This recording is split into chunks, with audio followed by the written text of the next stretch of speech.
کل ایک جگہ ہم بیٹھے تھے تو وہ باہر کے دنیا کے سے نیا ہو کے آیا بیچارہ، تو کہنے لگا کافروں کے ہاں کیا زندگی کے اصول ہیں. میں نے کہا نہیں، کافروں کے پاس زندگی کے اصول نہیں، زندگی کے اصول صرف مسلمانوں کے پاس، اسلام کے پاس ہے. بدقسمتی سے ہمیں قدر کوئی نہیں.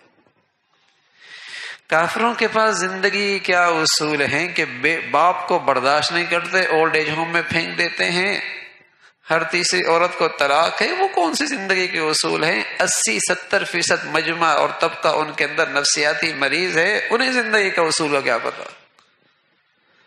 ہاں انہیں پرزے چلانا مشین کے اچھے آتے ہیں. انسانی احساسات تو نام کی چیز ہی اس معاشرے کے اندر ختم ہو گئی ہے. جیسے مشین کو ایک وقت پہ تیل دیا جاتا ہے اور پھر اس پرزے سے کام لیا جاتا ہے، پھر ایک وقت کے بعد اسے تیل دیا جاتا ہے، پھر اس پرزے سے کام لیا جاتا ہے. وہاں تو یہ زندگی ہے. انہیں کیا پتا انسانی زندگی کی مٹھاس اور محبتوں کے کیا لطف اور مزے ہوتے ہیں. چونکہ وہ معاشرہ محروم ہے. باپ کو گھر برداشت نہیں کرتا، کتے کو گھر میں جھولی میں بٹھاتا ہے. بیٹا باپ کو نہیں پوچھتا لیکن ڈونکی سے بڑا پیار کرتا ہے. وہ انہیں کیا پتا انسانی قدرے کس چیز کا نام ہے.